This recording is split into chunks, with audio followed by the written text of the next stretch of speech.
Is there any formation of a plan? You said that when you started, it was just you felt that it had to be documented. A few months have passed, or it's actually, I don't know, it might have even been almost a year or the better part of a year since that first protest that you came and videoed. I don't remember when that was.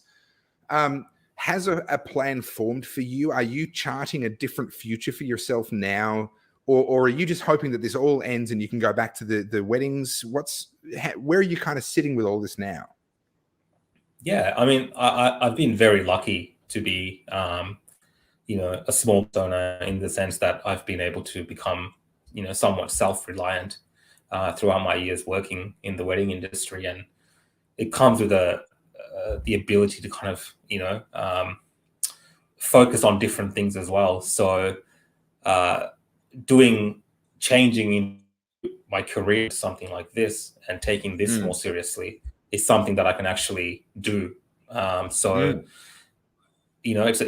option that I have that I might have had if I had done a different career, for instance. So that flexibility, being in a similar field in terms of the equipment I use and access to kind of the tools and stuff that are also a part of the same tools that are used by the news media. That really allows me to pursue this as something serious. And a few months ago, I made the decision to kind of do that in a more kind of serious manner. And I think the recent events and what's happened recently around some of the work I've been doing, that it only kind of pushes me further to check myself and see where I can perhaps take this next and see what more I can do in this space. So yeah, it's definitely something that's organic initially, and now it's something that's possibly more like, kind of how I built my business in the wedding industry to something like where you can do the plan and kind of work around what you want to do in terms of setting goals. So yeah, I see the possibilities in terms of what I want to do myself, and that's just the honest way of saying that. That's just how I believe that's how people should be thinking, and something can be a hobby and turn into a passion, and that's how I got into the wedding industry, which has been worked well for me. And I think people should be open to those kind of experiences in their life to change path and pivot and change careers if it suits. Yeah. Well, hang on, let me scroll up here. As Jason's pointing out, very few people have a one-name cache, or one-name cachet. A Madonna, Beyonce, Oprah, Cher, Drake, Prince, Rukshan. It takes a certain something to get into that club, and you've just managed to rocket your way in there. But I want to not caveat that, but I want to qualify that by saying I'm a massive fan of yours. I think I made that pretty clear in the intro, and I think you've earned it. And I would hate to see you disappear. Let's just say some magical thing happened and everything was restored and we were back to 2019 and all this madness was over. I would hate to lose your voice out of politics, because I don't think your value is just in the camera and what you look at and what you show. I think your value is also in your voice and in your attitude. One of the really striking things, and I'm about to say something that's really awkward and impossible for you to answer, so I'm going to say it and then I'm going to move on because there is no answer to this.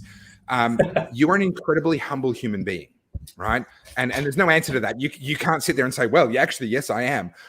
Nor can you sit there and say, well, actually, no, I'm not. So I'm going to move right on. But the voice that you bring and the humility that you bring and the willingness to, in the intensity of these moments, which some of them are crazy. You've been in crazier moments than what I've been in. Some of these moments are crazy. And yet, when you listen to the commentary that you're giving around those moments, it's incredibly level. It's incredibly level-headed and very, very humble. And I'm deeply grateful to you for what you do. And regardless of how this plays out, I certainly hope to see your voice in our media landscape, in our political landscape, wherever it is that this takes you. I hope to see you there. So now let me move on, because you can't respond to being called humble. There is no answer to that. So I want to get a little bit personal, if that's okay with you, because this is not just a job. I mean, it's not a job. It doesn't pay you anything. But it also reaches into your personal life. You've had police show up at your front door. You've been pepper sprayed and had those sorts of incidents on the street. I'm sure from time to time you get recognized on the street. This reaches far deeper into your life than just I did a live stream, you know, and I was at a protest and I did a live stream. Tell me a little bit about the impact of that, and how has it changed your way of being, given that you know, I find myself, you know, worrying about the sound of doors slamming out the front of my house because I've had the police at my front door multiple times. I'm sure that you must have similar experiences. What's been some of the personal cost, and not just the cost, the change as a result of what's happened in the last year for you? Yeah, sure. I mean, I'd like to think that it hasn't affected me too much in terms of who I am and what I aspire to be. But there's no denying that those kind of interactions do kind of shake certain foundations and beliefs that you have. And I think for me, it was a negative thing, some of those things, but I found a positive out of it as well. Okay. You know, having institutions like the police, institutions that very highly respect and believe in the need for, you know, having my perceptions of them, you know, challenged personally as well in terms of I would characterize as behavior unbecoming of, you know, an institution like the police in a Western democracy, particularly around their handling of things like the media. You know, the most recent example is them, you know, trying to shut down helicopters from covering the protest. Like crazy. These kind of, you know, things. Yeah, they challenge my kind of foundational views of where we are as a, you know, society in the world, and what role that, you know, individuals like myself in the media and stuff play. So I've looked at that and gone, it's only reaffirmed for me the importance of what I think I'm doing. And it's only pushed me to further pursue those avenues. So, you know, as negative as everything has been, I think I've taken it in a positive stride and helped me kind of, you know, reaffirm my commitment to what I'm doing. And I don't know as an individual if I can affect change, you know, but perhaps something that I film or something that I capture might lead to some sort of discussion that can ultimately, you know, bring those issues to bear in the public in a manner that improves our relationship with police or authority or whatever. So I'm looking at it more in the positive way. As for like interactions with the public and